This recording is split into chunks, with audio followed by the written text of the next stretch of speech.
The dusty street of Eagle Pass, Texas stretched out before Nathaniel Burke like a ribbon of broken promises, and somewhere in this sun-scorched border town lived the daughter of the man who had saved his life at Shiloh, a debt he had carried for 12 years like a stone in his chest.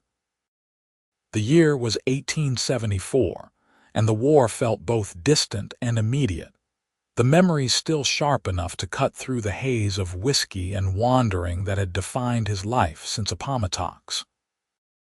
He had spent the better part of 2 years tracking down Captain Thomas Lawson's family, following cold trails and older rumors, only to discover 3 months ago that the captain had died of fever, leaving behind a daughter alone in this border town where the law was as shifting as the Rio Grande's banks. Nathaniel dismounted from his bay, gelding outside the general store, his boots hitting the hard, packed earth with a sound that spoke of too many miles traveled. At 30 years old, he carried the lean, weathered look of a man who had spent more nights under stars than roofs, his dark hair touching his collar beneath his wide-brimmed hat, his eyes the color of creek water in shadow. The war had carved lines around those eyes, and the years since had deepened them. "Looking for the Lawson place," he said to the shopkeeper, an older man with spectacles perched on a nose that had been broken more than once. The shopkeeper's eyes narrowed with the particular suspicion that border towns bred. "The Lawson girl, what business you got with her? The kind that is mine alone," Nathaniel replied, keeping his voice level.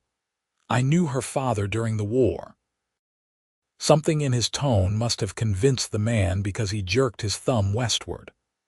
"Little house past the church, white fence around it, though the paint is mostly gone now.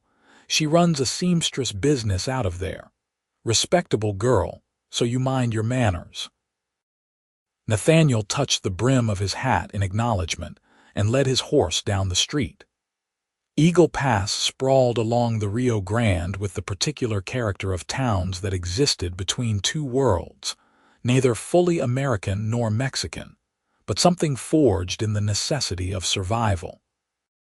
Adobe buildings stood next to wooden structures, and the languages that drifted from doorways mixed Spanish and English in equal measure. The Lawson house sat exactly where the shopkeeper had indicated, a small wooden structure with a fence that had indeed seen better days. Wildflowers grew in untamed profusion along the fence line, splashes of yellow and purple against the weathered wood. A sign hung near the door: "Seamstress Mending and Alterations D. Lawson." Nathaniel tied his horse to the fence post and approached the door, removing his hat. His knock echoed in the late afternoon quiet. "One moment," a woman's voice called from inside, and Nathaniel felt his chest tighten with something he could not name. He had rehearsed this meeting 1,000 times in his mind, but now that it was here, the words seemed to scatter like spooked cattle. The door opened, and Nathaniel found himself looking at a woman who could not have been more than 22 or 23. With dark auburn hair pulled back from a face that combined delicate features with a firm jaw that spoke of determination.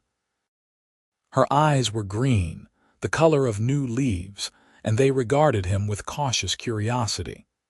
She wore a simple calico dress, and he noticed her hands bore the small marks of needle pricks. "Can I help you?" she asked, her voice carrying the soft cadence of Tennessee, where her father had been from. "Miss Lawson, Delilah Lawson." "Yes." The caution in her voice increased, and Nathaniel realized how he must look, a stranger with a gun on his hip and dust coating his clothes. "My name is Nathaniel Burke. I served with your father during the war under Captain Thomas Lawson in the 2nd Tennessee Infantry." Her expression shifted, surprise replacing wariness. "You knew my father." "He saved my life at Shiloh," Nathaniel said simply. "I have come to pay a debt." Delilah studied him for a long moment, her eyes searching his face as if looking for some truth written there. Then she stepped back from the door. "You should come in, Mr. Burke." The interior of the house was modest but clean, with a large table near the window covered in fabric and sewing supplies. A small kitchen occupied one corner, and he could see a curtained doorway that likely led to a bedroom. Everything spoke of a woman making do with limited means but maintaining her dignity in the doing.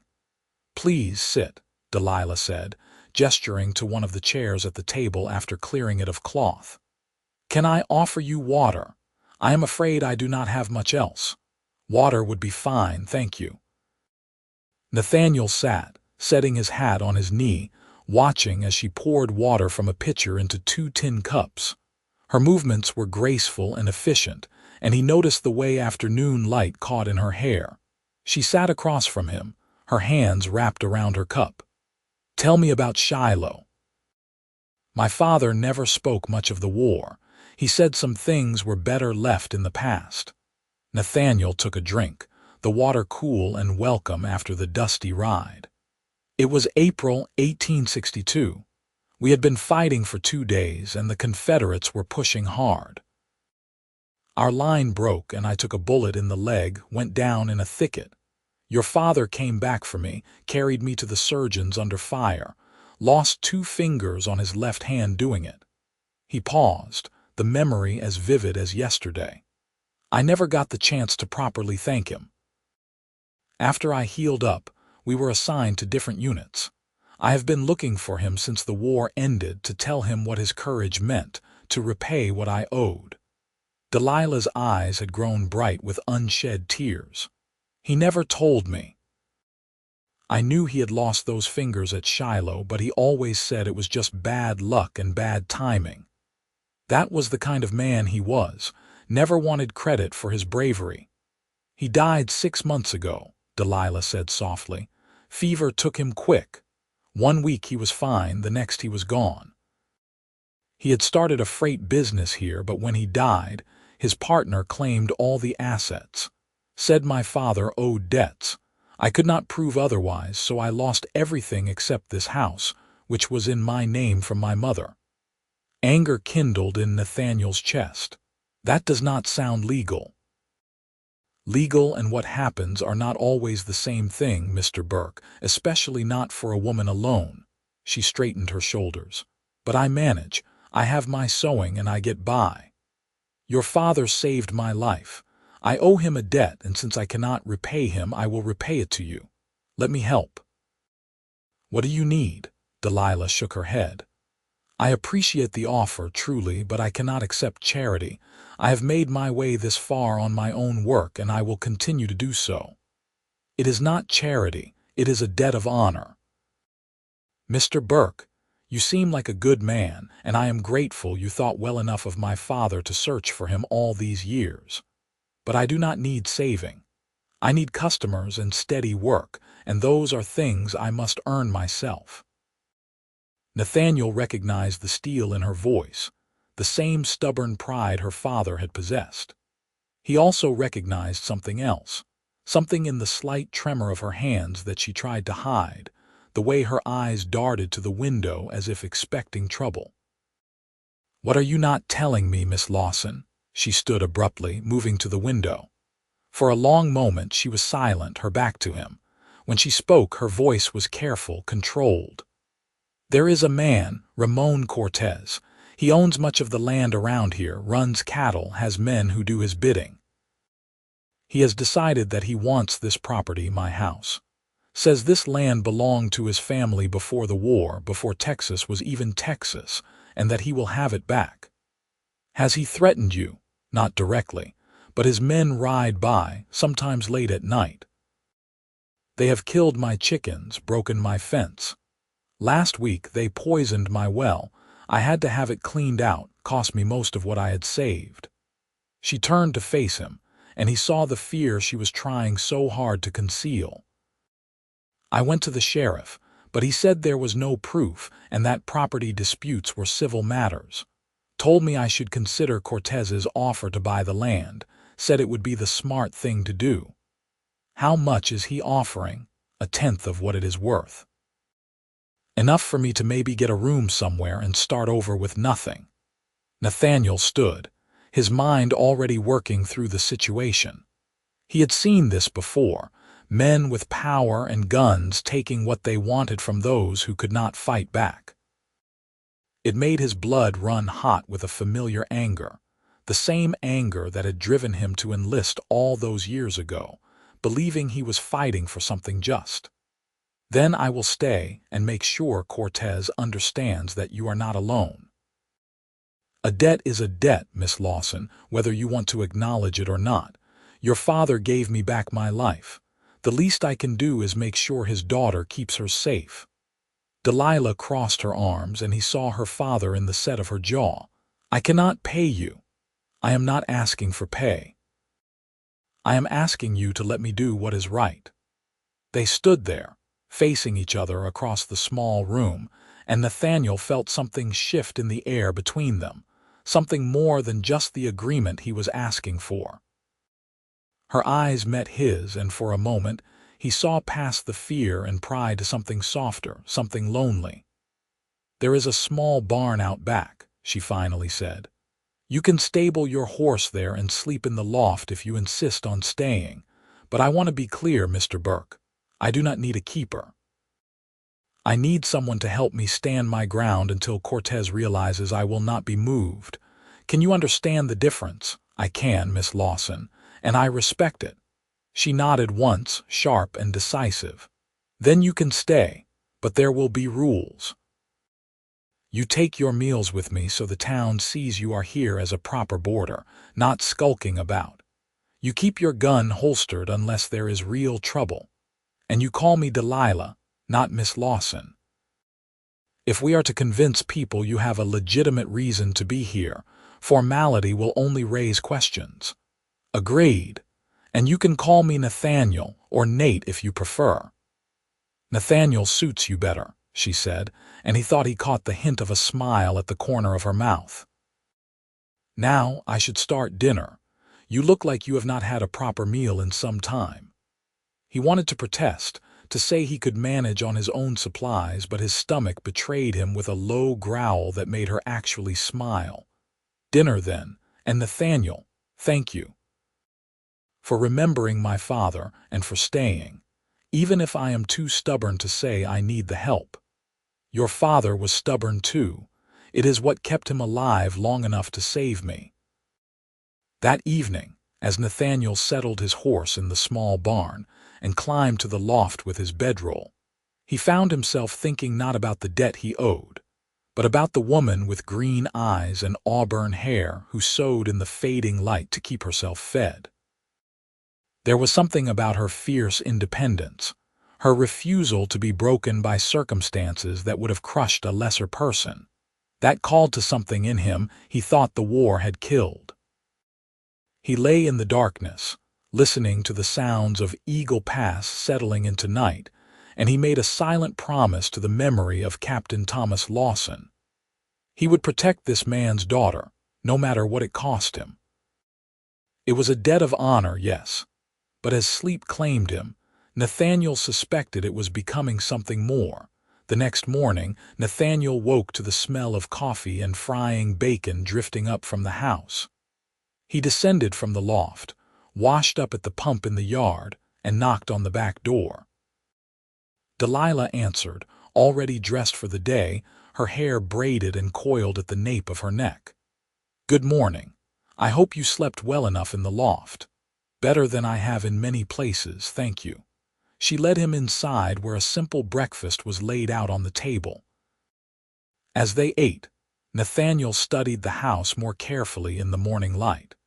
Everything was worn but well kept, and he noticed small touches that spoke of a woman trying to make a home from very little. Wildflowers in a jar on the windowsill, curtains sewn from feed sacks but hemmed with care, a sampler on the wall that read "Bless this house" in careful cross-stitch. Did you make that? He asked, nodding to the sampler. My mother did before she died. I was 12. She taught me to sew, said every woman should have a skill that could keep her fed if life took a hard turn. I did not understand then, but I do now. Your father never remarried. No. He said my mother was the only woman who could tolerate his stubbornness, and he was not fool enough to think he would find another. She smiled at the memory, but it was tinged with sadness. They loved each other deeply. I grew up watching what real love looked like, and I always thought I would have the same someday. You are young yet. There is time. She looked at him with an expression he could not quite read. I am 22, Nathaniel. In a town like this, that makes me nearly a spinster. Most of the decent men my age died in the war or moved on to bigger cities. What is left are mostly men like Cortez's ranch hands, and I would rather die alone than tie myself to someone who sees women as property. Her words carried a bitterness that made him ache for her. Not all men see women that way. Perhaps not, but the good ones seem to be in short supply these days. She stood, clearing the plates. I have work to do today. Mrs. Chen needs her dress finished, and I promised to mend Reverend Walsh's coat. You do not have to stay close to the house every moment. I am sure you have things you need to do. Actually, I thought I might fix your fence. I noticed several posts are rotting and the gate needs new hinges. If you have some tools, I can get the materials from the general store. Delilah turned to him and he saw the conflict in her face, pride warring with practicality. That would be helpful, she finally admitted. The tools are in the barn. I can pay you back for the materials when I can. Consider it payment for room and board. You are stubborn, Nathaniel Burke. I come by it honestly. She laughed then, a real laugh that transformed her face, and Nathaniel felt something warm unfold in his chest. He found himself wanting to hear that laugh again, to see the worry leave her eyes. He spent the morning at the general store, selecting fence posts and hardware, paying with his own carefully hoarded money. The shopkeeper from yesterday watched him with interest. So you are staying at the Lawson place, for a time, doing some work in exchange for meals. Cortez is not going to like that. Cortez does not have to like it. Miss Lawson has a right to hire help if she wants. The shopkeeper nodded slowly. You are right, of course, but Cortez does not much care about rights. You watch yourself and watch her too. That girl has been through enough. Nathaniel loaded his supplies and returned to the house, where he found Delilah on the porch, sewing in the shade. She looked up as he approached, shading her eyes against the noon sun. That is a lot of lumber. Your fence needs more work than I thought, but I have time. He worked through the afternoon, replacing rotted posts and restringing wire. Rehanging the gate on new hinges, he fashioned himself at the forge behind the livery. It was good work, honest work, the kind that made his muscles ache in a satisfying way. Periodically he glanced at the porch where Delilah sewed, her needle flashing in the sunlight. Around 3, she brought him water and a piece of cornbread. You do not have to work so hard. I did not expect you to rebuild the whole fence. It needed doing. Besides, I like working with my hands. Makes me feel useful. She sat on the porch step watching him work. Where are you from originally, Nathaniel? You do not sound like Tennessee, Kansas. My family had a farm outside Lawrence. My father raised horses, good ones. I was learning the trade when the war started. He sank another post, tamping the earth around it. After the war, I went back, but my parents had both died. Influenza. The farm was gone, sold for taxes. I did not have the heart to start over there, so I drifted. Worked cattle drives, hired my gun a few times when I was desperate, though I am not proud of that. Mostly just wandered, looking for something I could not name. And now you are here. And now I am here, he agreed, meeting her eyes. Funny how life works. I have been looking for your father for years, thinking I would shake his hand, maybe share a drink, tell him what his courage meant to me. Instead, I find you and a different kind of debt to pay. You always see life in terms of debts owed and paid. He considered that, leaning on the post. I suppose I do. The war taught me that we are all tied together by what we do and what we fail to do. Your father did not have to come back for me. He could have kept running, saved himself. But he did not, and that choice echoed down through all the years since. I am alive because of him. Maybe I am here because that debt was always meant to be paid to you instead. Delilah was quiet for a moment, her fingers still on her sewing. My father used to say that we do not do good things to create debts. We do them because it is right, and the doing is its own reward. He would not want you to feel obligated. Maybe not. But I do feel obligated, and more than that, I want to help. Those are not the same thing, she smiled at that. No, I suppose they are not. Well then, Nathaniel Burke, I am glad you want to help. It has been a long time since I felt like someone was on my side. That night, he ate dinner with her again, a simple stew that tasted better than anything he had eaten in months, maybe because of the company. They talked about small things, trading stories of their childhoods, and he found himself laughing more than he had in years. Delilah had a quick wit, and a way of telling stories that made even mundane events entertaining.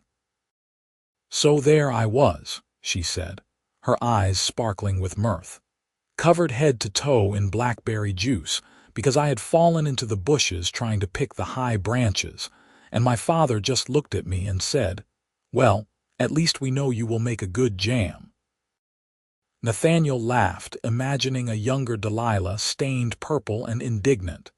Did I what? Make good jam, the best in 3 counties, according to my father, though he might have been biased. Her smile faded a bit. I miss him, miss his stories and his terrible jokes. Miss knowing that someone in the world loved me no matter what. He would be proud of you, Nathaniel said softly.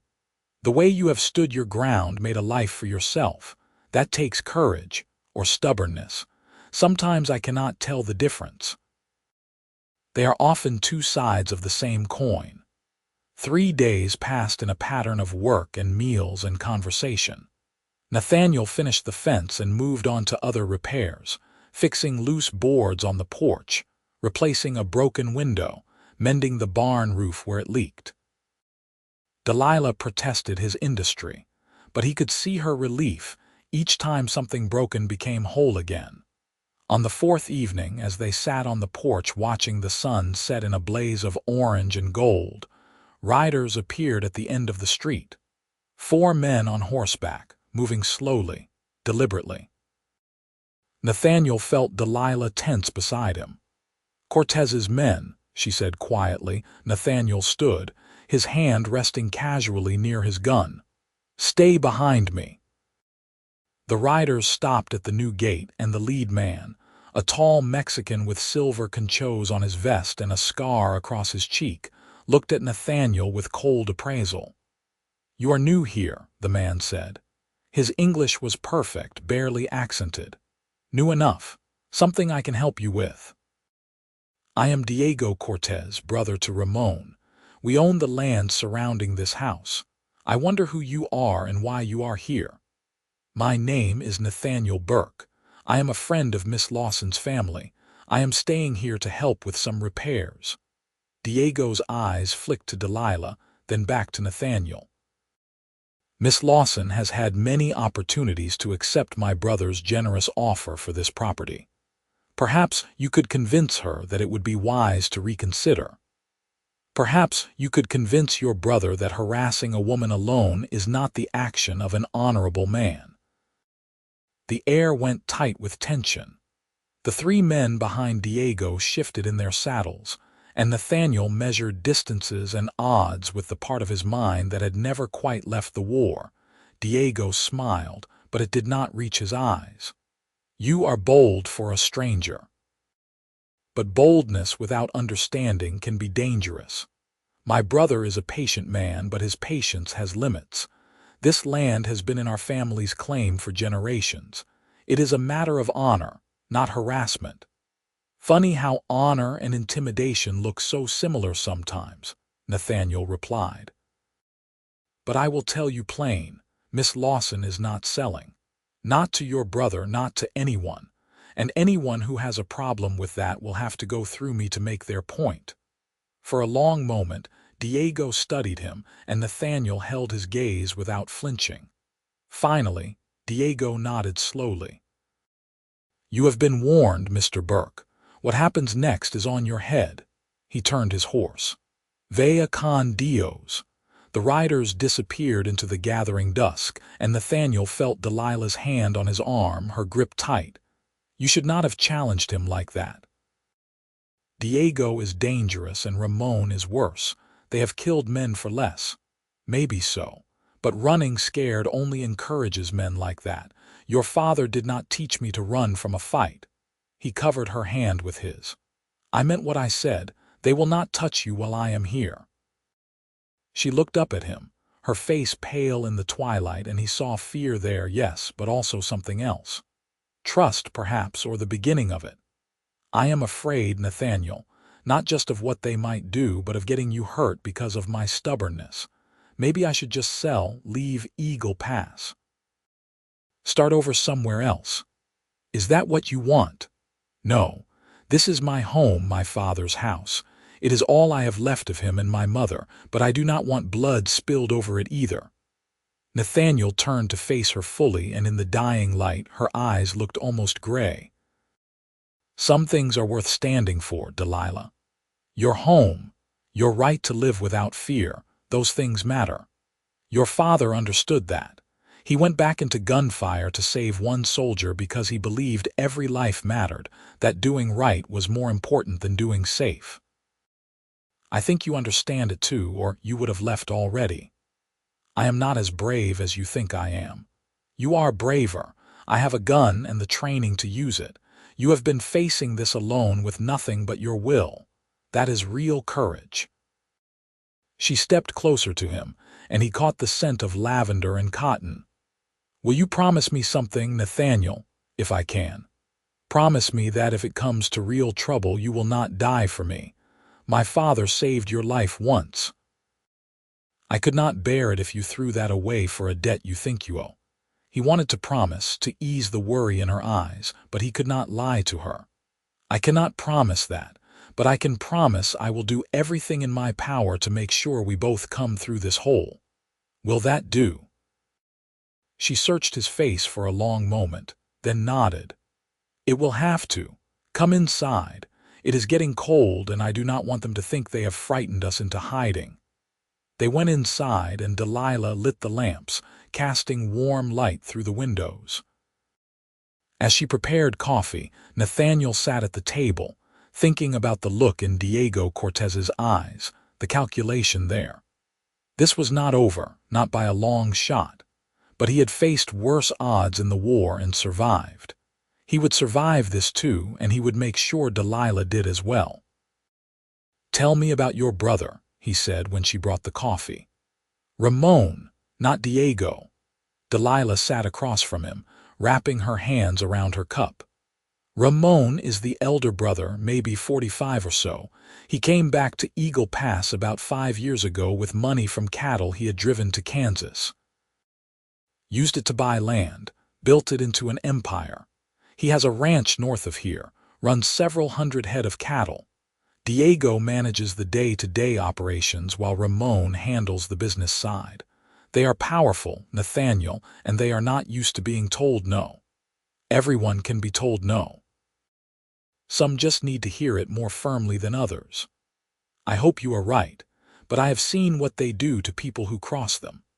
Last year, a farmer tried to fight back when they wanted to buy his land for water access. His barn burned down and his wife was run off the road in her wagon. She broke her arm. He sold the next day. Did anyone prove it was them? Everyone knew it was them. But knowing and proving are different things, and the sheriff is either bought or too scared to act. Justice here is whatever Ramon Cortez says it is. Nathaniel felt the old anger rising again, the same fury that had sustained him through years of war. Men like the Cortez brothers, men who used power and fear to take what they wanted, had been the reason he had fought in the first place. He had believed, young and naive as he was, that the war was about making a world where such men could not thrive. He knew better now, knew that such men existed everywhere, in every time, and that the only thing that stopped them was people willing to stand against them. "Then we will have to be smarter than them," he said. "More careful. We will document everything, build a case. And we will make sure you are not alone, not for a moment. They are bullies, Delilah, and bullies often fold when faced with real resistance. And if they do not fold, then we will deal with that when it comes. But I will not let them take your home without a fight." She nodded, but he could see the doubt in her eyes, the fear she was trying to master. On impulse, he reached across the table and took her hand. Her fingers were small in his, calloused from needle and thread, but strong. "You are not alone anymore," he said. "Whatever comes, we face it together. All right." Her eyes met his, and something passed between them, some understanding that went deeper than words. "All right," she whispered. They sat like that for a moment longer, hands linked across the table, and Nathaniel felt the world narrow to this small room, this woman, this moment. Then Delilah gently withdrew her hand, a flush creeping up her neck. "It is getting late. I should let you get some rest. Tomorrow is Sunday and we should go to church. Let people see that you are here legitimately, not hiding." "Good idea. I will clean up and shave, try to look respectable." She smiled. "You look plenty respectable already, but the Reverend appreciates effort." That night, lying in the loft, Nathaniel found sleep elusive. His mind kept circling back to the moment when Delilah's hand had rested in his, the warmth of it, the sense of rightness. He barely knew this woman, had been in her presence for less than a week, but already she had worked her way into his thoughts in a way no woman ever had. He told himself it was just the circumstances, the shared danger creating a false intimacy. But he knew, deep in his bones, that it was more than that. There was something about Delilah Lawson, something in her strength and vulnerability, her fierce pride and hidden loneliness that called to him. She made him want to be better than he was, to be the man her father had seen worth saving that day at Shiloh. And that feeling, both terrifying and exhilarating, kept him awake long into the night.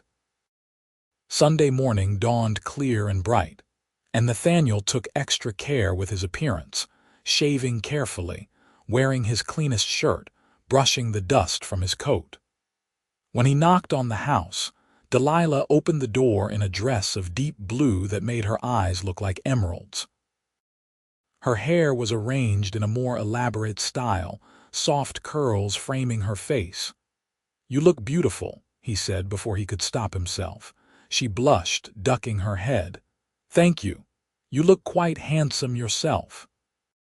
They walked to church together, and Nathaniel was acutely aware of the stares they drew. People whispered behind hands, curious about the stranger who had appeared in Delilah's life.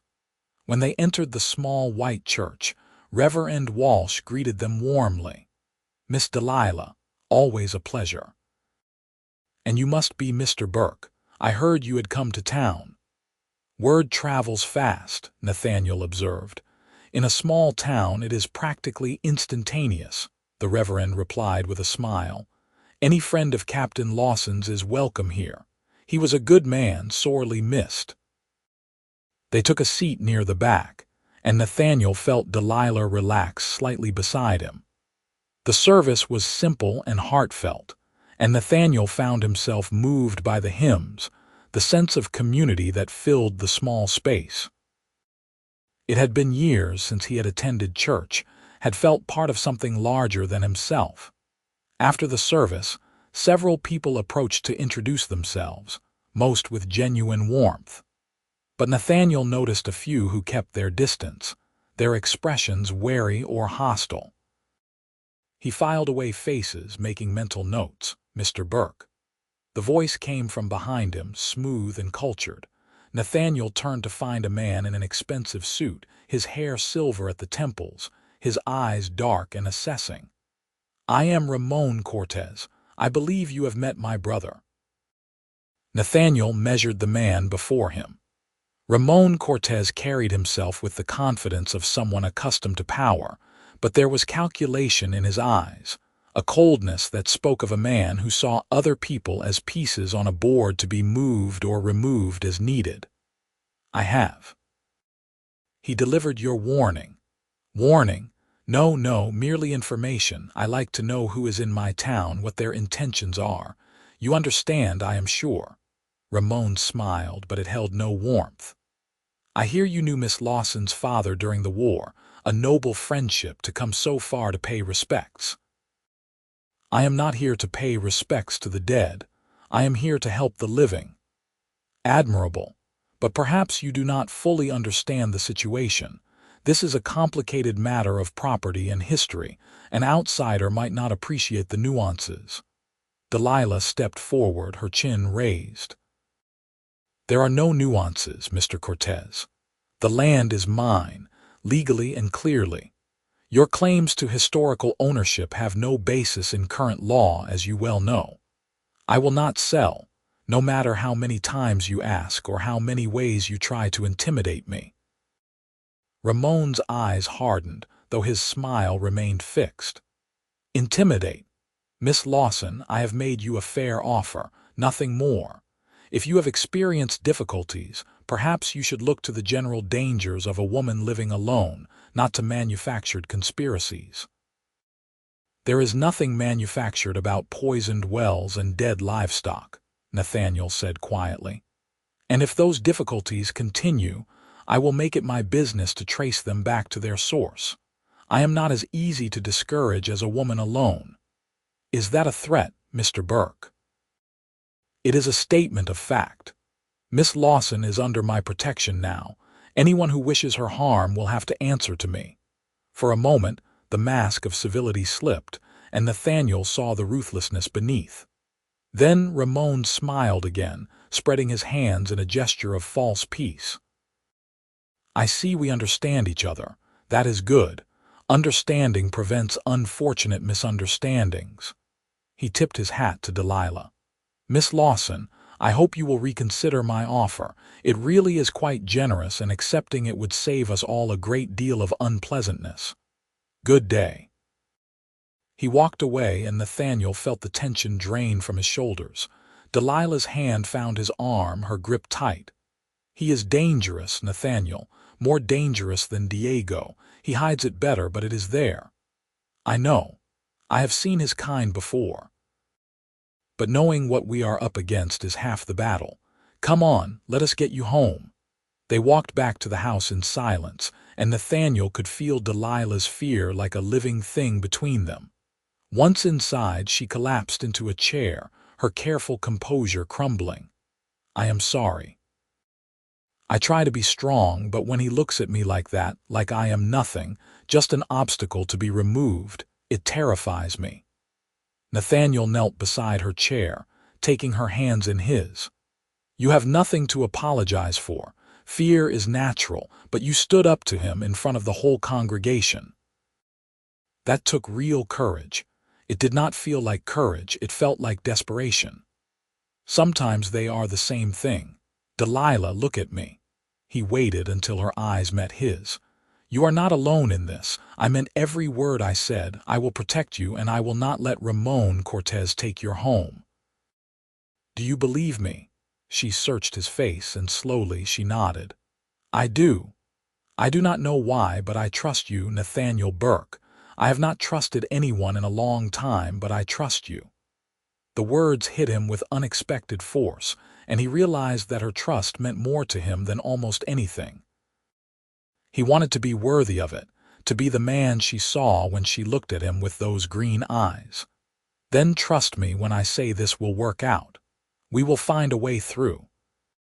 She leaned forward, resting her forehead against his, and for a moment they simply breathed together, drawing strength from each other's presence. Then she pulled back, wiping at her eyes. "I am being foolish, letting my emotions get the better of me. Emotions are not foolish. They are what make us human. She smiled at that, shaky but genuine. You are a good man, Nathaniel, better than you give yourself credit for, I think.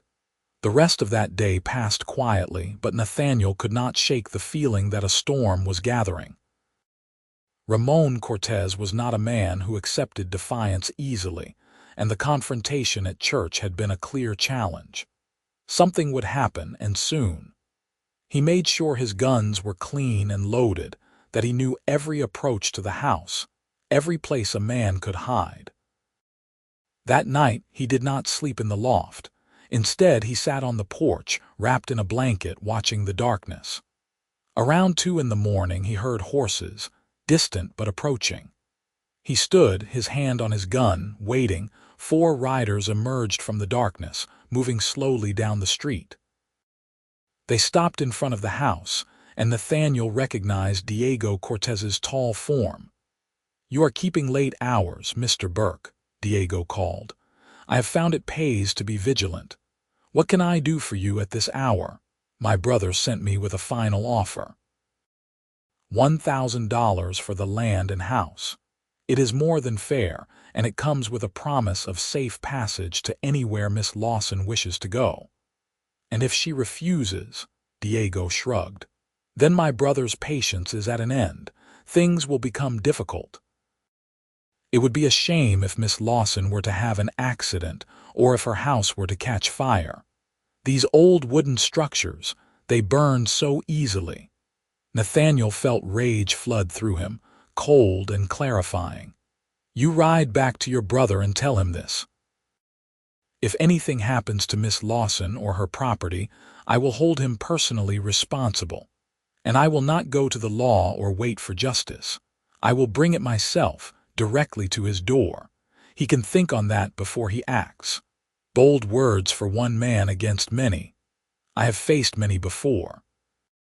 Some of them are still standing. Tell your brother." Diego stared at him for a long moment, then nodded. "I will tell him. But do not say you were not warned, Mr. Burke.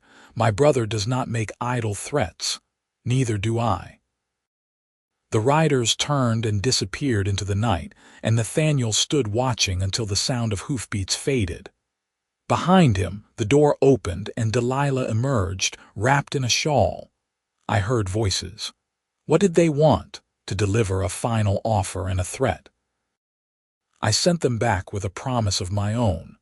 She stood beside him, looking out at the empty street. "This is going to end in blood, is it not? Maybe, I hope not. But I will not let them take you or your home without a fight. I do not want you to die for me, Nathaniel."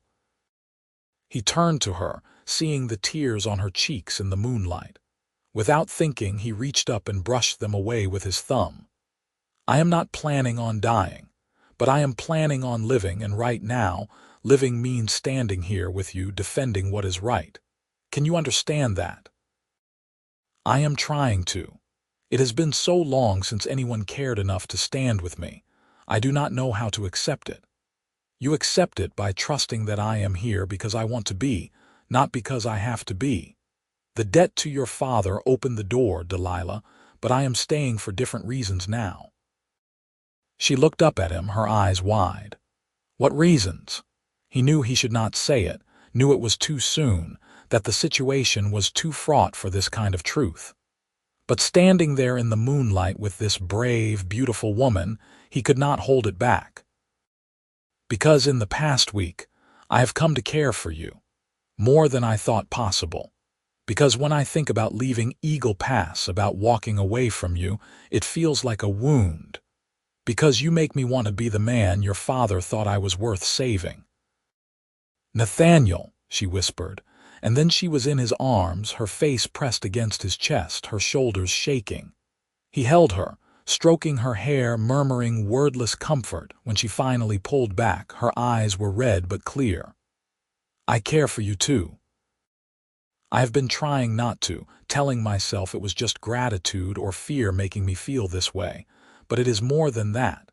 You make me feel safe in a way I have not felt since my father died. You make me feel seen. You are seen, Delilah, every brave, stubborn, beautiful part of you." She rose on her toes and kissed him, a soft, sweet press of lips that sent warmth flooding through him. He kissed her back, gentle and reverent, tasting salt from her tears and something sweeter beneath.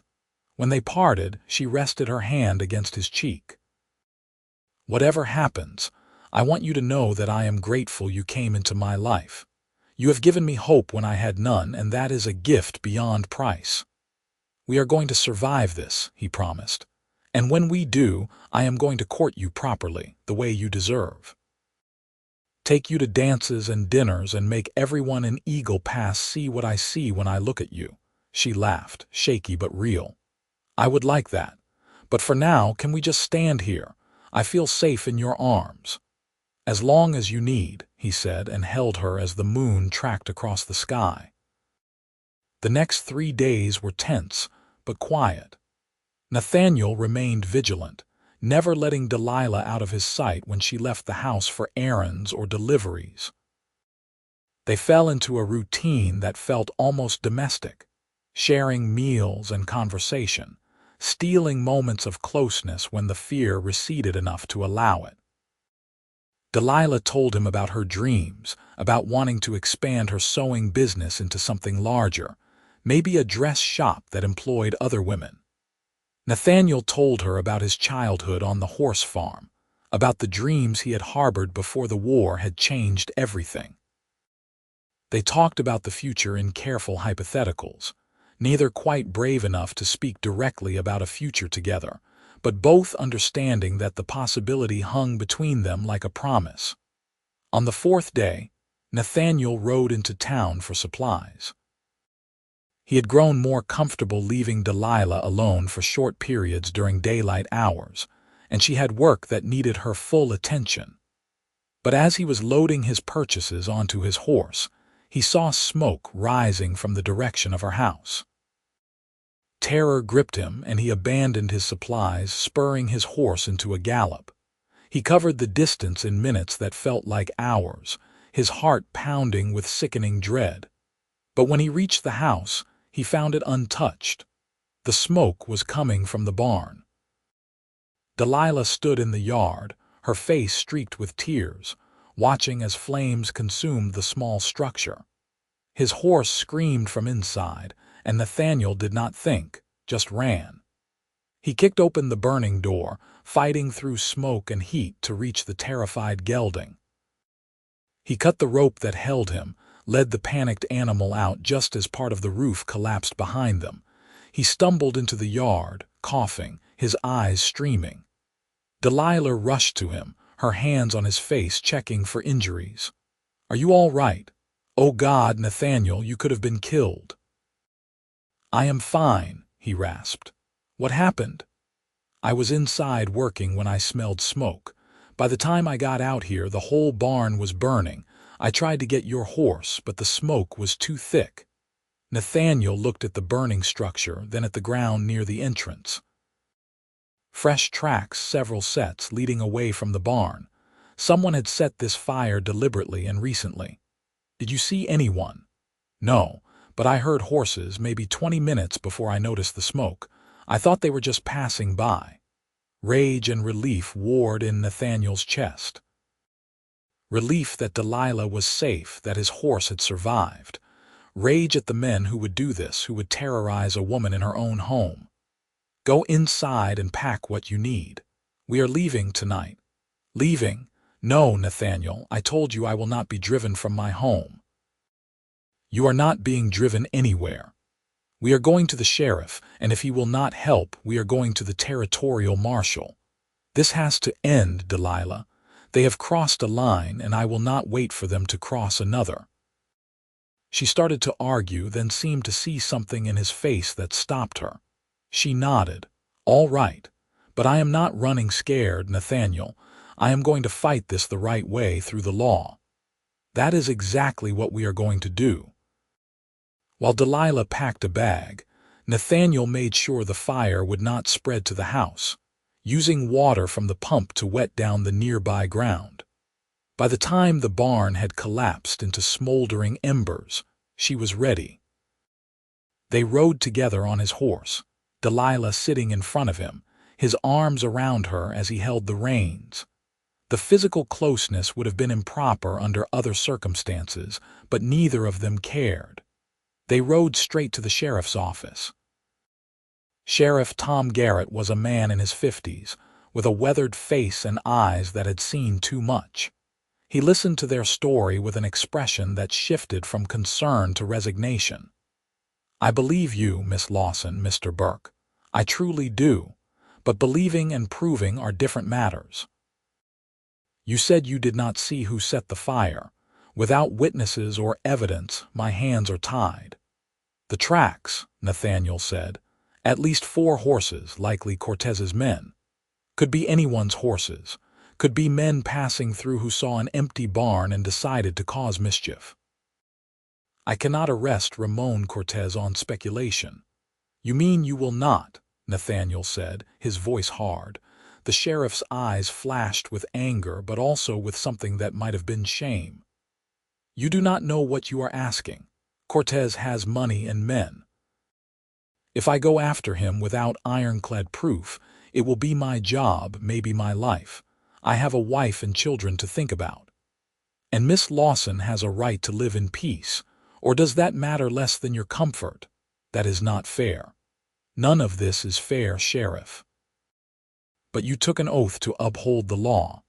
Is that oath only good when it is convenient?" Garrett stood, his face flushed. "Get out of my office. You come back when you have real evidence, not just suspicions and righteous anger." Nathaniel wanted to argue further, but Delilah's hand on his arm stopped him. "Come on, we are wasting our time here." Outside, Nathaniel's frustration boiled over. He is a coward. He is a man trying to protect his family. I cannot fault him for that, even if I wish he were braver. Delilah looked up at the afternoon sky. "What do we do now?" "We go to the territorial marshal, like I said. But that means traveling to San Antonio, which is 2 days' ride. Are you up for that?" "I do not have much choice, do I? Besides, I trust you to keep me safe." They returned to the house long enough to gather more supplies and secure what they could. Delilah left a note for her regular customers, saying she had a family emergency and would return soon. Then they set out, riding hard for San Antonio. The journey gave them time to talk, to share stories and fears and hopes. They camped the first night under the stars, and Nathaniel showed Delilah how to build a proper fire, how to read the night sky for direction. She showed him the small sewing kit she had brought, mending a tear in his shirt with quick, precise stitches. "My mother always said that mending was about more than fixing cloth," she said as she worked. "It was about taking something broken and making it whole again, about the patience to work through problems 1 stitch at a time." She sounds like a wise woman. She was. I wish you could have met her. I think she would have liked you. "Because I am stubborn," Delilah laughed. "Because you are kind. She always said that kindness was the measure of a person, not their strength or cleverness. You are strong and clever, Nathaniel, but it is your kindness that I value most." He looked at her in the firelight, this woman who had come to mean so much to him in such a short time, and he felt something in his chest click into place, like a key in a lock. "I love you," he said, the words surprising him even as he spoke them. "I know it is fast, maybe too fast, but I do. I love your courage and your stubbornness, and the way you see the best in people. I love how you look in the morning when you think no one is watching, and how you bite your lip when you are concentrating on your sewing. I love you, Delilah Lawson, and whatever happens in San Antonio, I want you to know that." She set aside the sewing, her eyes bright with tears. "I love you too, Nathaniel Burke. I have been trying not to, telling myself it was too soon, too complicated. But my heart does not care about complications. You came into my life when I needed you most, and you have given me back something I thought I had lost. Hope, faith, the belief that good men still exist in this world. I love you, and I cannot imagine facing any of this without you." He kissed her then, deep and long, pouring everything he felt into that kiss. When they finally parted, they held each other close, and for the first time in years, Nathaniel felt truly at peace. They arrived in San Antonio late the next day, tired and dusty but determined. The territorial marshal's office was near the plaza, a sturdy adobe building flying the American flag. Marshal James Holloway was a tall man with iron-gray hair and eyes like flint. He listened to their story without interrupting, taking notes on a pad of paper. "This is serious," he said when they finished. "Arson, intimidation, destruction of property. If you can prove it, I can bring charges." "That is the problem," Nathaniel said. "We cannot prove it, not beyond doubt, but we know it was Cortez's men." "Knowing and proving are different things, as I am sure your local sheriff told you. However, this is not the first complaint I have received about Ramon Cortez. There have been other incidents, other accusations. The pattern is concerning, and patterns can be evidence in themselves." Hope flared in Delilah's chest. "So you will help us. I will investigate. I will ride to Eagle Pass and ask questions, review property records, interview witnesses. If I find sufficient evidence of wrongdoing, I will bring charges. But I need you to understand, Miss Lawson, that men like Cortez are often very careful. They keep their hands clean while their subordinates do the dirty work. Proving his involvement may be difficult, but you will try. I will do my job, which is to uphold the law fairly and without fear. That is all I can promise." It was not everything they had hoped for, but it was more than the sheriff had offered. They thanked the marshal and found a modest hotel for the night. Nathaniel took 2 rooms, mindful of Delilah's reputation even in a strange city. That evening they walked through the plaza, watching as the city came alive with lamplight and music. Street vendors sold food, and the air smelled of grilling meat and spices. Delilah held Nathaniel's arm, and for a few hours they let themselves pretend they were just a couple enjoying an evening out, not 2 people fleeing danger and seeking justice. "Have you ever thought about what you would do if you did not have to worry about Cortez?" Nathaniel asked as they sat on a bench, sharing tamales from a vendor. "All the time. I would expand my business, maybe hire an apprentice. I would fix up the house properly, paint it, and plant a real garden. I would feel safe enough to make long-term plans instead of just surviving day to day." "What kind of long-term plans?" She looked at him, a smile playing at the corners of her mouth. "The kind that involve a future with someone I love. A family, maybe. Children learning to sew at my table and ride horses with their father. A life built on something more than fear and struggle." "That sounds like a good life. What about you, Nathaniel? What do you want?" He was quiet for a moment, thinking. "For years I wanted to find your father, to repay my debt, and then disappear again. I did not think I deserved anything more than that, not after some of the things I did during the war and after. But now, I want something different. I want a home, a place to belong. I want to wake up next to you every morning and work beside you every day. I want to build something that lasts, something good and true. I want a life with you, Delilah, if you will have me." She turned to him, her eyes shining. "Is that a proposal, Nathaniel Burke?" He had not planned this, had not thought beyond the immediate need to keep her safe and find justice. But now, sitting here with her in the warm Texas night, it felt right. It felt like the only thing that had ever truly made sense. He took her hand, holding it gently. "I do not have a ring, and this is not the most romantic setting. But yes, it is a proposal. Delilah Lawson, will you marry me? Will you let me spend the rest of my life trying to be worthy of your love? You are already worthy," she said, her voice thick with emotion. "And yes, Nathaniel, yes, I will marry you. I will build a life with you and trust you with my heart. Yes. He pulled her into his arms, kissing her as people passed by, some smiling at the obvious love between them. When they finally parted, Delilah was laughing and crying at the same time. "We are engaged," she said, as if testing the words. "We are going to be married." "If that is still what you want when this is all over and you have had time to think clearly," he said, suddenly worried that she was caught up in the moment. "I have never thought more clearly in my life. I love you and I want to marry you. That is the simplest, truest thing I know." They returned to the hotel walking on air, the danger waiting in Eagle Pass temporarily forgotten in the joy of their commitment. At Delilah's door, Nathaniel kissed her good night, long and sweet. "Sleep well," he murmured against her lips. "Dream of our future." "I will, and Nathaniel, thank you for giving me something to dream about again." They rode back to Eagle Pass 3 days later, accompanied by Marshal Holloway and 2 deputies. The marshal had been true to his word, spending the intervening time gathering information about Ramon Cortez and his business dealings. What he had found was concerning enough to warrant an official investigation.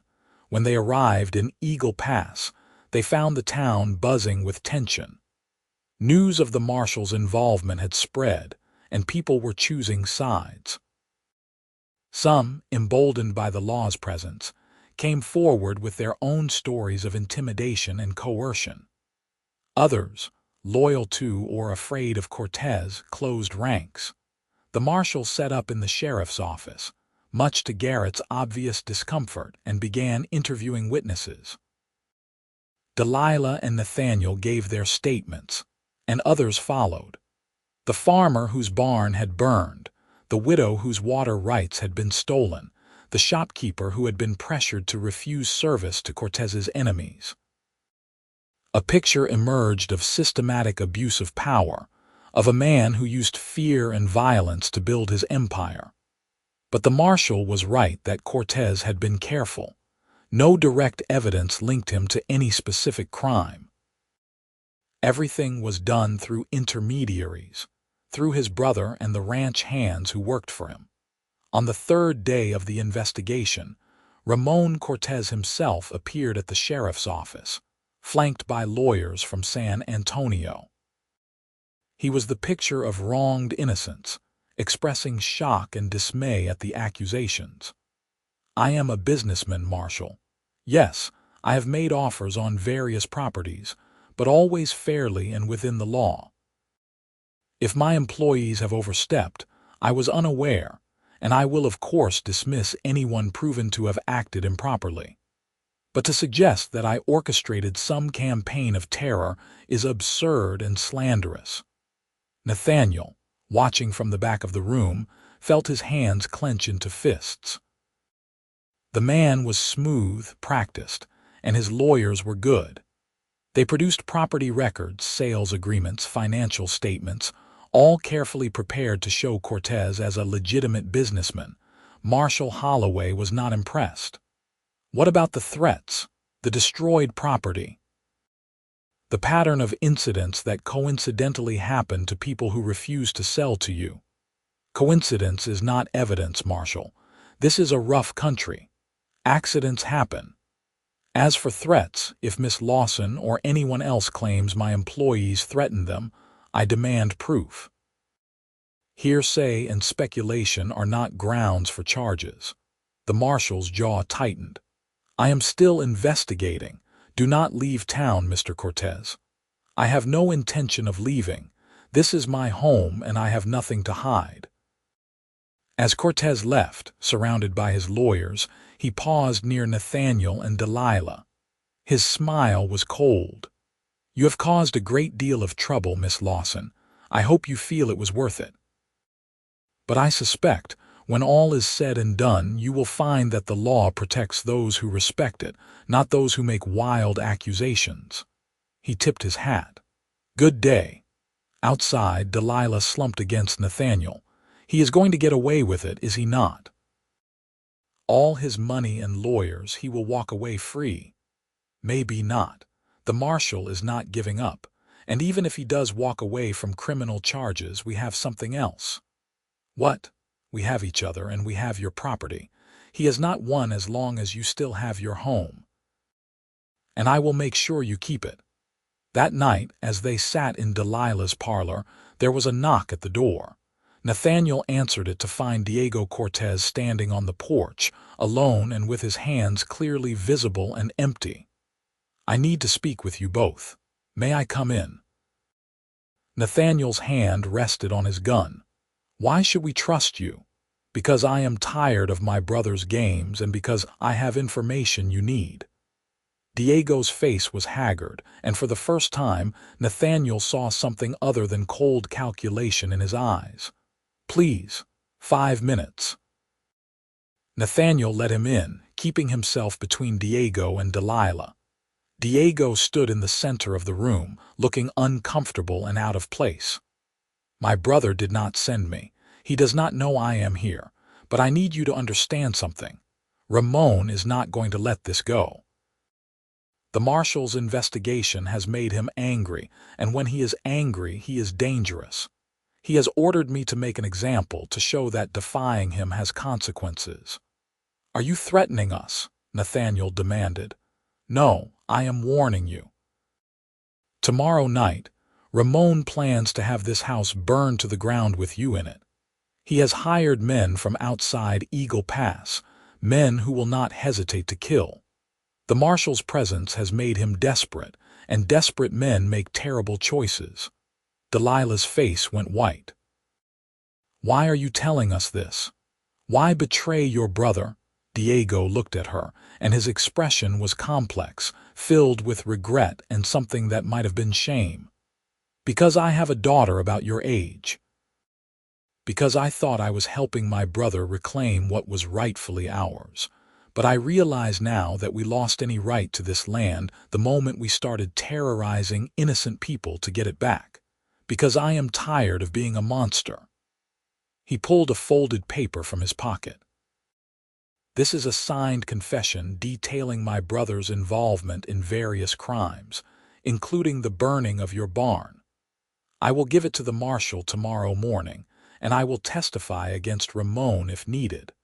But tonight, you need to leave this house and go somewhere safe." Nathaniel took the paper, scanning it quickly. If it was genuine, it was everything they needed to bring charges against Ramon Cortez. "Why not go to the marshal right now?" "Because if I do, Ramon will know immediately. He has people watching the sheriff's office. If you disappear tonight and I deliver this tomorrow morning, you will be safe and he will be arrested before he knows what happened. But if you stay here, you will die. I cannot stop what is already in motion, not without tipping my hand too early." Nathaniel looked at Delilah, saw the question in her eyes. Could they trust this man who had been their enemy? But looking at Diego's face, at the genuine fear and regret there, Nathaniel made a decision. "All right, we will leave tonight. But if this is a trick, if anything happens to Delilah, I will hunt you down and make you regret it." "It is not a trick. I swear on my daughter's life. Now go quickly. Take only what you can carry and do not tell anyone where you are going. I will handle the rest." Diego left as quietly as he had come, disappearing into the night. Nathaniel turned to Delilah. "Pack quickly. Essentials only. We need to be gone within the hour." She nodded, moving swiftly to gather clothes and a few precious items. While she packed, Nathaniel loaded his saddlebags with ammunition and supplies. He was taking a risk trusting Diego, but his instincts told him the man was genuine. And if he was wrong, well, Nathaniel would deal with that when it came. They slipped out the back way, leading Nathaniel's horse quietly through the darkness. The moon was hidden behind clouds, which served them well. Nathaniel knew a place about 5 miles out of town, an old line shack on abandoned ranch land where they could hide until morning. The ride was tense, every sound making them jump, but they reached the shack without incident. It was rough, just 4 walls and a roof with gaps, but it was shelter. Nathaniel built a small fire while Delilah spread their bedrolls. "You think Diego was telling the truth?" she asked as they huddled near the fire. "I think so. I saw it in his eyes, the same look I saw in the mirror after the war when I was trying to figure out if I could live with what I had done. He has reached his limit, the point where the cost of following his brother is more than he can bear. I hope you are right. I hope this is finally over. Even if Diego follows through, the danger might not be over. Ramon has money and connections.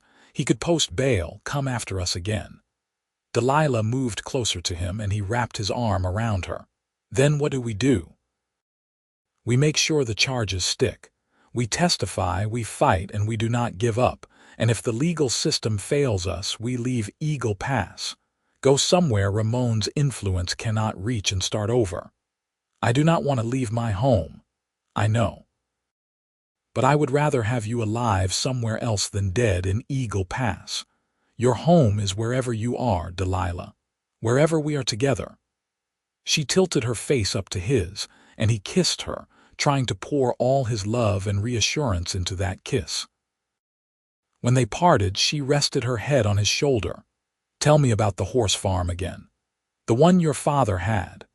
So he did, describing the rolling Kansas hills, the horses running free in the pastures, the smell of hay and leather. He told her about the foals born each spring, how he had learned to gentle them, to earn their trust. He talked until her breathing evened out and she slept against him, and then he stayed awake, watching the door, his gun within easy reach. Morning came gray and cold. They ate a sparse breakfast of jerky and hardtack, then waited. Around 9, they heard a rider approaching. Nathaniel positioned himself at the door, gun drawn but relaxed when he recognized Marshal Holloway. The marshal dismounted, his expression grim but satisfied. "You can come back to town." "It is over." "What happened?" Delilah asked, stepping out of the shack. "Diego Cortez came to my office at dawn with a full confession. Detailed every crime his brother had ordered or committed, named names, provided dates and locations. I arrested Ramon Cortez an hour ago on multiple charges including arson, conspiracy to commit murder, and extortion. His lawyers are screaming, but the evidence is solid. He will go to trial, and with Diego's testimony, he will be convicted." Relief flooded through Nathaniel, so intense it almost brought him to his knees. Delilah made a sound that was half laugh, half sob, and threw herself into his arms. "It is really over. We are safe. Ramon is in custody and will remain there. His ranch hands are scattering now that their boss is arrested. You are safe, Miss Lawson. You can go home." They rode back to Eagle Pass in full daylight, and this time there was no fear, no looking over their shoulders. People came out to watch as they passed, and Nathaniel saw a mix of expressions.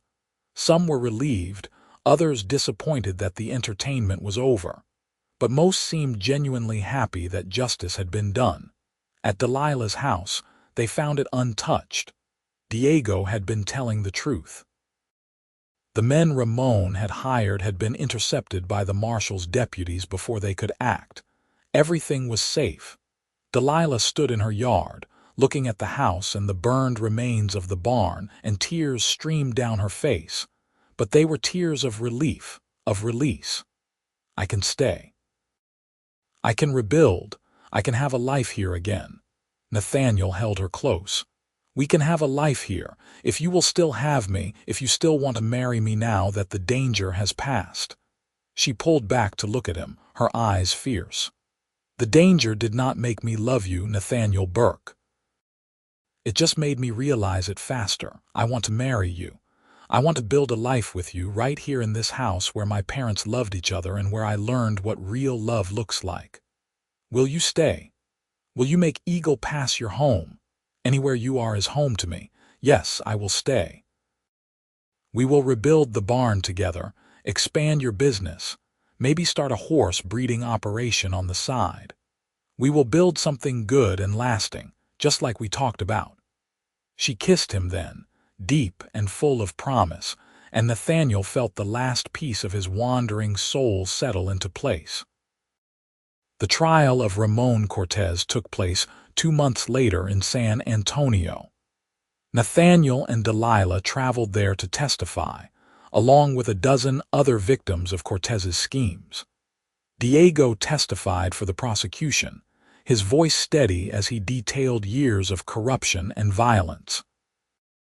The jury deliberated for less than 3 hours before returning a guilty verdict on all counts. Ramon Cortez was sentenced to 20 years in territorial prison. As they left the courthouse, Delilah took Nathaniel's hand. "It is really over now. We can go home and start our lives."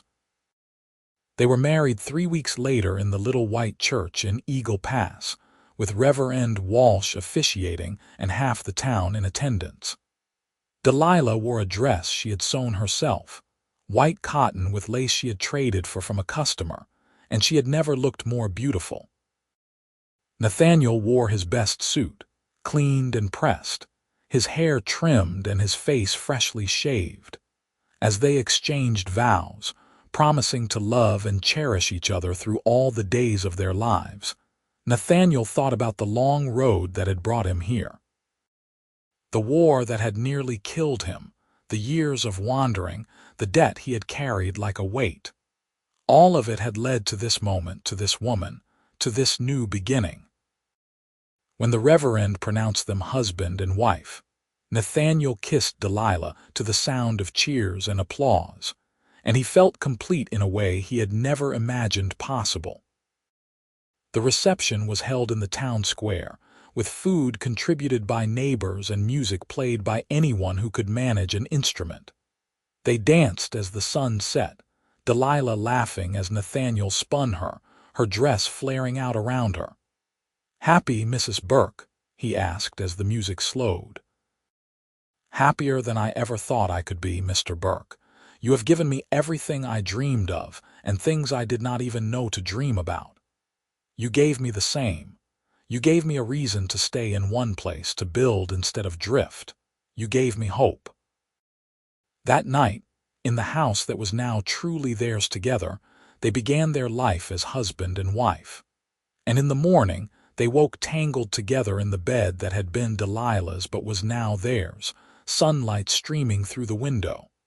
"What should we do first?" Delilah asked, her head on Nathaniel's chest. "Rebuild the barn, expand the house, start that horse breeding operation you mentioned, all of it in time. But first, I think we should just enjoy being married. We have fought so hard to get here. Let us savor it a while before we start the next battle," she laughed. "Everything is a battle to you. Not everything. This is peace. This is what I fought for all along, even when I did not know it."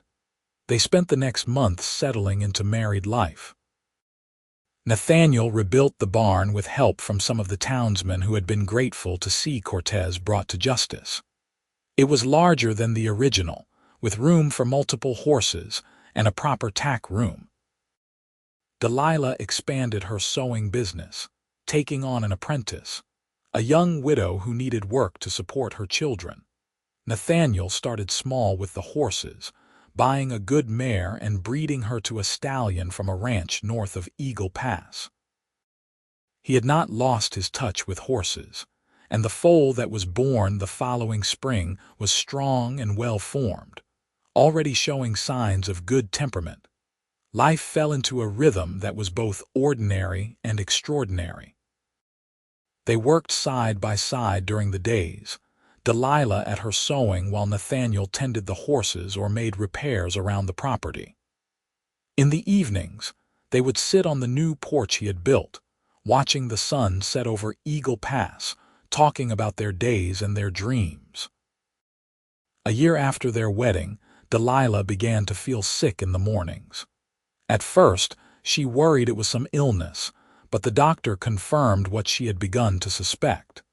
She was with child. Nathaniel's reaction when she told him was everything she could have hoped for.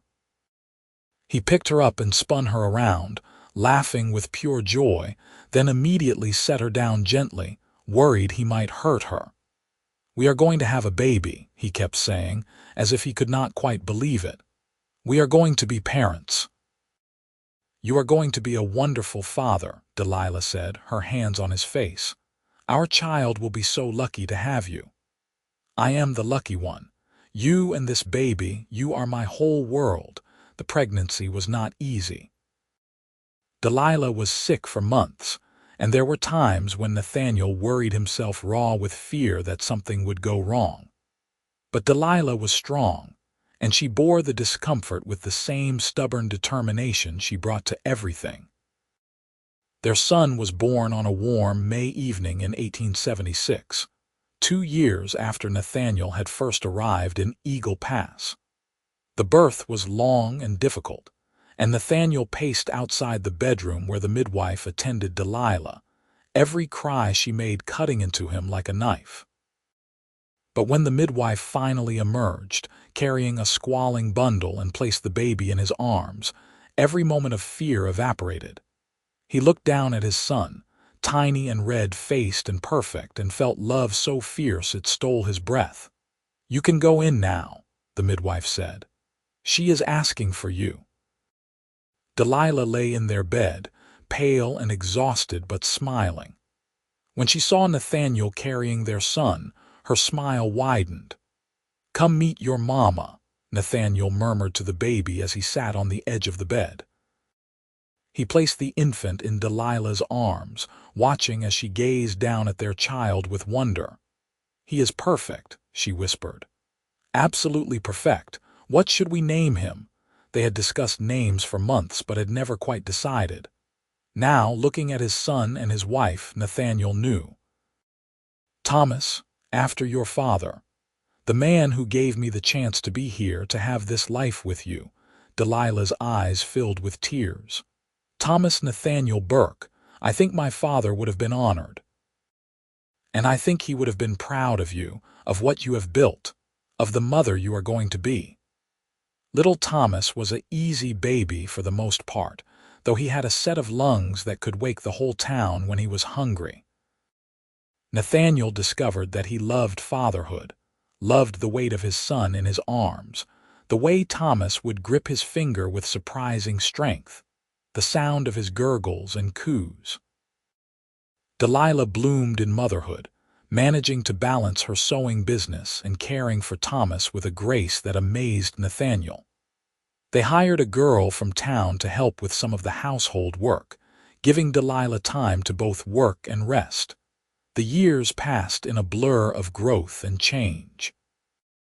Thomas grew from infant to toddler to young boy, with his mother's green eyes and his father's dark hair.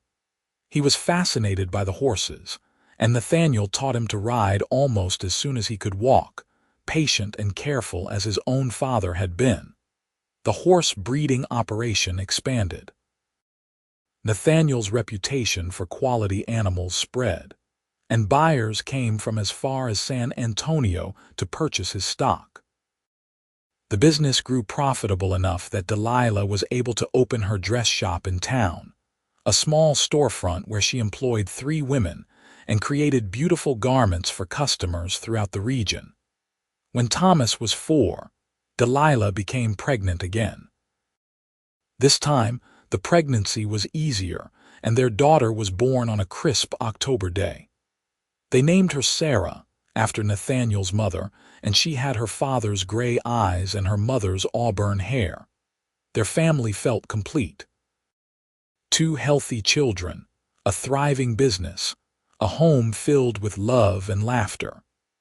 Nathaniel would sometimes stand in the doorway of their house, watching Delilah play with the children, and marvel at how his life had turned out. He had come to Eagle Pass carrying a debt and a burden of guilt, expecting to pay what he owed and move on. Instead, he had found love, purpose, and a family that made every day worthwhile. On their 10th wedding anniversary, Nathaniel surprised Delilah with a gift. He had been working on it in secret for months, building a gazebo in the yard where her wildflowers grew thickest. It was painted white, with a bench inside and climbing roses that would bloom in the spring. "It is beautiful," Delilah breathed when he showed it to her. "But what is it for?" "For you, for us. A place to sit and remember everything we have been through, everything we have built together. A place to watch our children play and dream about our future." She kissed him, and it felt like the first time and the 1,000th time all at once, familiar and thrilling. "I love you, Nathaniel Burke. I have loved you from the moment you showed up on my doorstep with your talk of debts and honor, but I love you even more now, knowing all the days we have shared and all the days yet to come. I love you too. You saved me, Delilah. Your father gave me back my life at Shiloh, but you gave me a reason to live it." They sat in the gazebo as the sun set, holding hands, while Thomas chased Sarah around the yard and their laughter filled the air. Nathaniel thought about Captain Thomas Lawson, the man he had never been able to thank properly. But he liked to think that somewhere, the captain knew that his sacrifice had rippled forward through the years, that the life he had saved had in turn created new lives, new love, new hope. The debt had been paid, not in blood or sacrifice, but in love and family and the building of something good and lasting. And that, Nathaniel thought, was the best possible payment he could have made. Years continued to pass, marking time with birthdays and holidays and the small moments that made up a life. Thomas grew into a serious boy who loved the horses as much as his father did, while Sarah was bright and quick, already learning to sew at her mother's side. When Thomas turned 12, Nathaniel began teaching him the deeper aspects of horse training, the patience and intuition required to gentle a wild horse or prepare a young stallion for breeding. He taught his son the lessons his own father had taught him, about respect for the animals, about the responsibility that came with caring for living creatures. "A horse will give you everything if you treat it right," Nathaniel said as they worked with a young mare in the corral. "But you have to earn that trust. You cannot force it or fake it. The horse will always know." "Like people?" Thomas asked, showing wisdom beyond his years. "Exactly like people. Trust is something you build over time through consistent action and genuine care. Remember that, son. It will serve you well with horses and with people both." Sarah, at 8, was already showing talent with needle and thread, creating small pieces that delighted her mother. But she was also fearless, insisting on learning to ride despite Delilah's worries. Nathaniel taught her carefully, making sure she understood both the joy and the responsibility. The business continued to thrive. Nathaniel's horses were now known throughout Texas as some of the finest available, and Delilah's dress shop had expanded twice, employing 6 women and filling orders from as far away as Houston. They had built something substantial, something that would last beyond their own lives.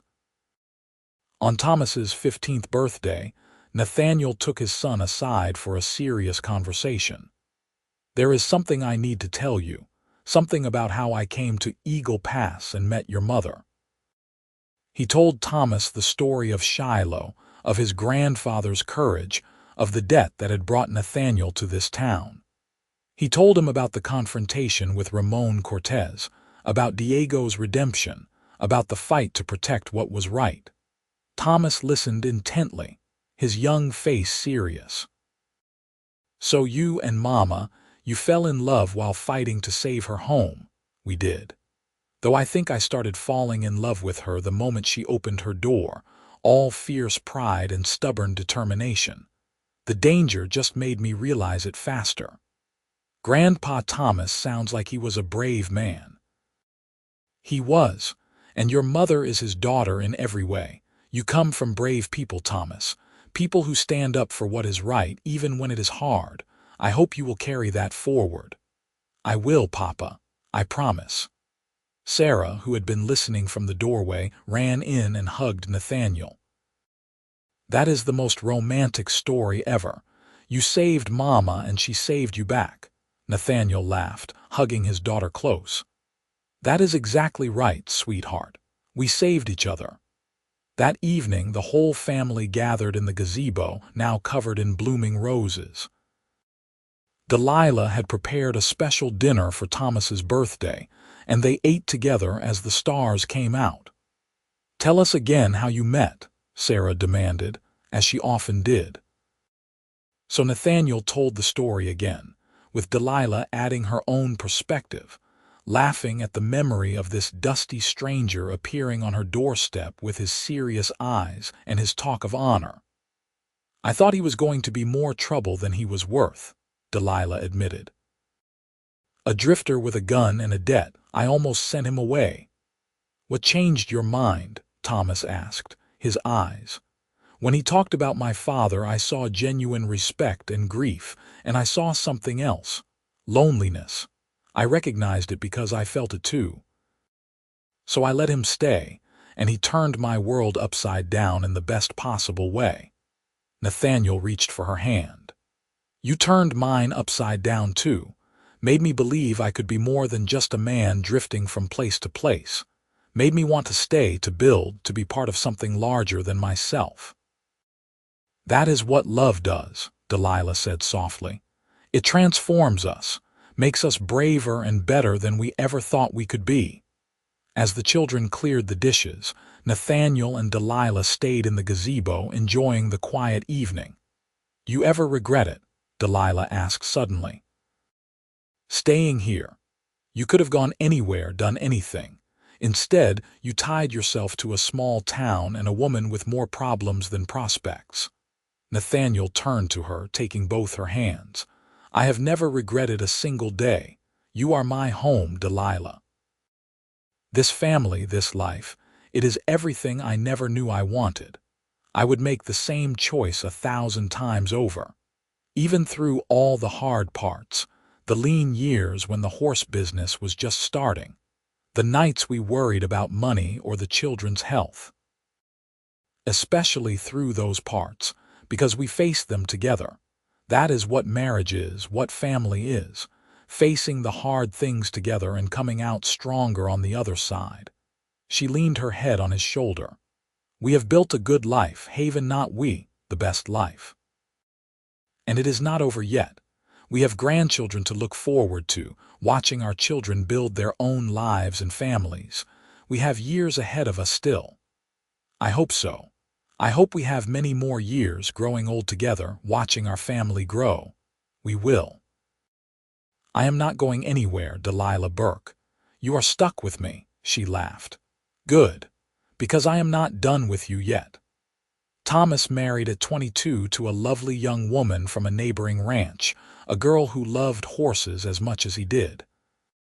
The wedding was held in the same church where Nathaniel and Delilah had married, and watching his son exchange vows, Nathaniel felt the circle complete itself.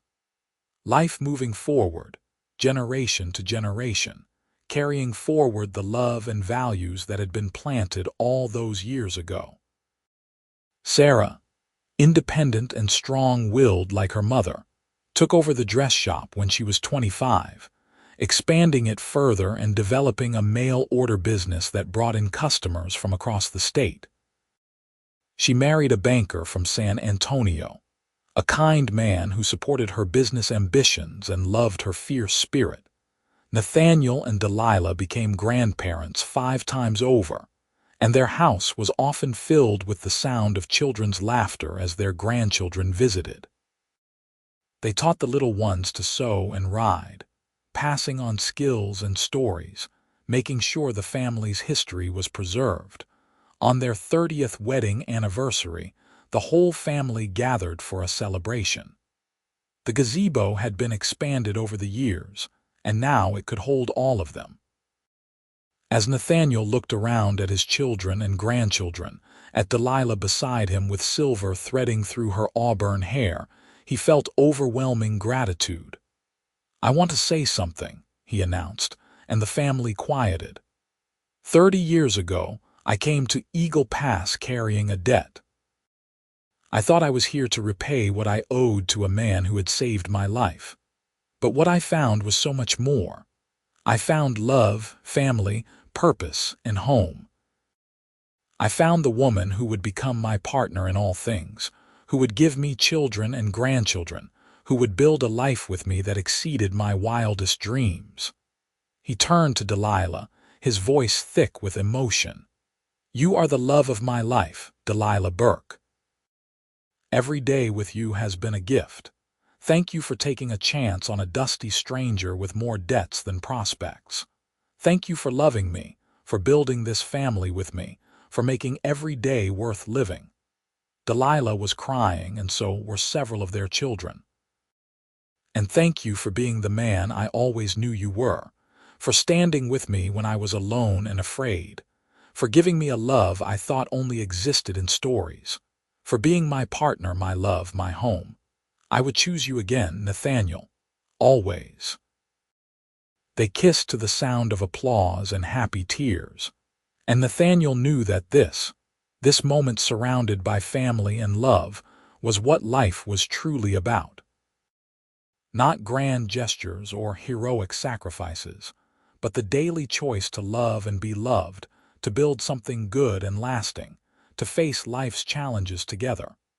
The years continued their gentle march. Nathaniel and Delilah grew older together, their hair turning silver, their movements slowing, but their love never dimming. They would sit together in the gazebo every evening, holding hands and watching the sunset, talking about the day, or simply enjoying the comfortable silence that comes with decades of companionship. When Nathaniel turned 65, he began teaching his oldest grandson the horse business, passing on the knowledge his father had given him. The circle continued, generation to generation, each one building on what came before. Delilah, at 63, still managed the dress shop, though she left most of the daily work to Sarah and her assistants. She focused on special orders now, creating wedding dresses and christening gowns, each piece a work of art. They had lived to see Eagle Pass grow from a rough border town into a proper community, with schools and a hospital, with law and order firmly established. The memory of Ramon Cortez had faded, replaced by the story of how Nathaniel and Delilah had stood against injustice and won, how their love had bloomed in the midst of danger. On a warm spring evening, when Nathaniel was 70 and Delilah 68, they sat together in their gazebo surrounded by blooming roses. The sun was setting in shades of gold and crimson, and their great-grandchildren played in the yard under the watchful eyes of their parents. "Do you remember that first day?" Delilah asked softly. "When you knocked on my door, every detail. You were wearing a calico dress and you had a needle in your hand. Your eyes were the greenest thing I had ever seen, and you looked at me like you were trying to see straight through to my soul. I was trying to decide if you were going to be help or trouble. And what did you decide?" She smiled. "That you were going to be both, and I was right." Nathaniel laughed, the sound rich and full despite his years. "That you were, my love, that you were." They sat in comfortable silence, watching as the sun touched the horizon. Nathaniel felt Delilah's hand in his, her fingers still strong despite the years. "I have been thinking," she said eventually, "about everything we have built. The family, the businesses, the life we have made. It is more than I ever dreamed possible when I was alone and afraid all those years ago. We built it together, every bit of it. Yes, together. That was always the secret, was it not? That neither of us had to face anything alone anymore. We had each other." "We still have each other," Nathaniel assured her. "And we will for years to come. I am not ready to let you go yet." "Good. Because I am not ready to leave. I want more sunsets with you, more evenings in this gazebo, more moments watching our family grow. I want it all, Nathaniel. Every moment we can steal from time. Then that is what we will have. I did not survive Shiloh and Ramon Cortez just to give up now. We have more life to live, you and I. And they did. They had another decade together. Years filled with laughter and love, with family gatherings and quiet moments, with the daily joy of simply being together. They watched their great-grandchildren grow, saw their businesses continue to thrive, witnessed Eagle Pass transform into a modern town while still retaining the character that made it special. When Delilah passed peacefully in her sleep at 78, Nathaniel grieved deeply, but without bitterness. She had given him 44 years of love, had blessed him with children and grandchildren and great-grandchildren, had made every day worth living. He had her buried in the small cemetery behind the church where they had married, under a tree that bloomed with white flowers every spring. Nathaniel lived 2 more years, surrounded by family, still working with the horses on good days, still sitting in the gazebo on warm evenings, though now the seat beside him was empty. But he never felt truly alone. Delilah was with him in every memory, every sunset, every moment of beauty that caught his eye. When his time came, he went peacefully, sitting in the gazebo with his grandson's hand in his. His last words were, "Tell her I am coming. Tell Delilah I will meet her there." They buried him beside his wife, and on their shared headstone their children inscribed the words, "Together in life, together in death, together forever in love." Nathaniel Burke, 1844–1920, and Delilah Lawson Burke, 1852–1930. But their story did not end there. It lived on in their descendants, in the horse ranch that still bore the Burke name, in the dress shop that Sarah's great-granddaughter now ran, in the stories passed down through generations of a dusty cowboy who came to pay a debt and stayed for love. Their house still stood, carefully preserved by the family, the gazebo still in the yard surrounded by roses. On warm evenings, people claimed you could sometimes see 2 figures sitting there, holding hands and watching the sunset, eternal in their love. The debt that had brought Nathaniel to Eagle Pass had been paid in full, not with his life as he had feared, but with his love, his commitment, and the building of a legacy that would last for generations. Captain Thomas Lawson had saved Nathaniel's life at Shiloh, and in return, Nathaniel had protected the captain's daughter, had loved her, had built a family and a life that honored the sacrifice made all those years ago on a bloody battlefield. It was a debt paid not in blood but in joy, not in sacrifice but in creation, not in death but in life abundant and well lived. And in the end, that was the greatest payment of all.